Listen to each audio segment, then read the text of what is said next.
అదే RTV app వార్తల్ని క్షణాల్లో చదివే అవకాశం ఉంటుంది. ఒక న్యూస్ పేపర్, ఒక టెలివిజన్ ఛానల్ మీ చేతుల్లో ఎప్పుడూ ఉంటాయి. అందరూ రాష్ట్రమే కాదు విదేశాల్లో ఉండే తెలుగు వారందరూ కూడా పెద్ద ఎత్తున ఘనంగా కూడా జరుపుకుంటున్నారు.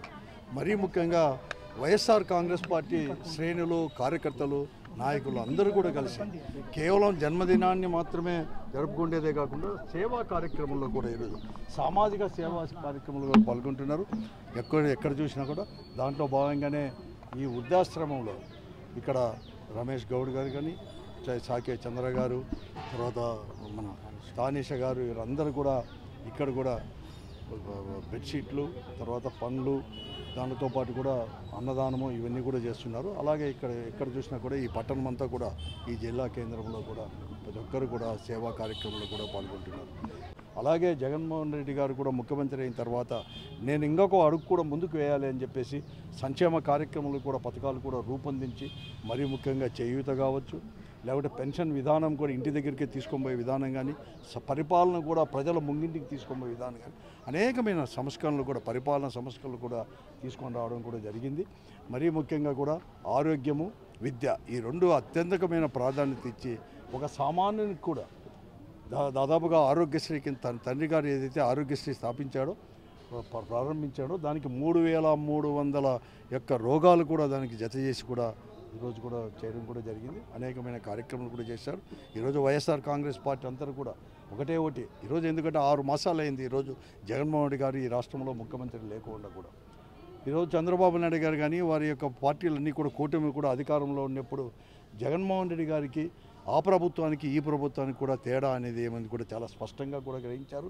అందుకోసమే ఈరోజు మరొక మారు కూడా జగన్మోహన్ రెడ్డి గారు చేయాలని చెప్పేసి, అలాగే మేమంతా కూడా వైఎస్ఆర్ కాంగ్రెస్ పార్టీ శ్రేణులందరూ కూడా ఒకే ఒక లక్ష్యంతో, ఐకమత్యంతో జగన్మోహన్ రెడ్డి గారిని మరొక మారు ముఖ్యమంత్రి చేసుకొని రావాలని చెప్పేసి, ఏదో జగన్మోహన్ రెడ్డి ముఖ్యమంత్రి కావాలంటే అయినాడంటే ఈరోజు సంక్షేమ కార్యక్రమాలు కావచ్చు, పేదవానికి ఒక ఉన్నతమైన స్థాయికి తీసుకొని పోయి పరిపాలన అందిస్తామని చెప్పే లక్ష్యంతో కూడా మేమంతా కూడా ముఖ్యంగా జగనన్న తన యొక్క ప్రజాక్షేత్రంలో ఒక నాయకుడిగా కాకుండా ఒక సేవకుడిగా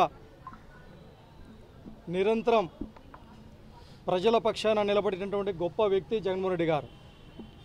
ఆయన గతంలో ప్రతిపక్ష నాయకుడిగా ఉన్నప్పుడు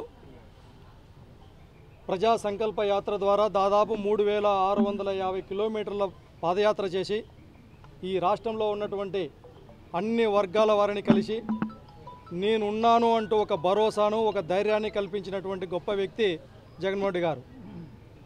దాని తర్వాత ముఖ్యమంత్రిగా ప్రమాణ స్వీకారం చేసినటువంటి రోజు నుంచి కూడా ఈ రాష్ట్రంలో ఏ ఒక్క పేద పిల్లవాడు కూడా చదువుకి ఇబ్బంది పడకూడదు, ప్రతి పేద పిల్లవాడు కూడా ప్రపంచంతో పోటీ పడాలనేసి ఈ రాష్ట్ర చరిత్రలోనే ఎక్కడ లేనటువంటి విధంగా విద్యా విప్లవాన్ని సృష్టించినటువంటి ఒక విప్లవకర్తగా జగనన్న నిలిచిపోయాడు. ప్రతి ఒక్క రాష్ట్రం కూడా జగనన్నని ఆదర్శంగా తీసుకునేటట్టు పరిపాలించినటువంటి గొప్ప సంకల్ప బలం, ఒక దిక్సూచి విజన్. అంటే ప్రస్తుతం ఉన్నటువంటి ఏదైతే చంద్రబాబు నాయుడు గారు చెప్తా ఉన్నారో, ఎప్పుడో 2020 అంటాడు, 2047 అంటాడు. విజన్ అంటే అది కాదయ్యా. విజన్ అంటే ప్రతి పేదవాడి యొక్క అభివృద్ధి, ఈ రాష్ట్రంలో ప్రతి ఒక్క అన్ని వర్గాల వారి సంక్షేమం, అన్ని వర్గాల వారి అభివృద్ధి ఉన్నటువంటి సమయంలో మనం ఎంత చేశాం, ఏమి చేస్తున్నాం, భవిష్యత్తు తరాలకి మనం ఏ విధంగా ఉపయోగపడాలా, అది విజన్ అంటే అనేసి చేసి చూపించినటువంటి చరిత్ర జగన్మోహన్ రెడ్డి గారిది. అందుకే ఈరోజు జగన్మోహన్ రెడ్డి గారి జన్మదిన సందర్భంగా ఇంత పెద్ద ఎత్తున సేవా కార్యక్రమాలు చేస్తూ ఉన్నాం.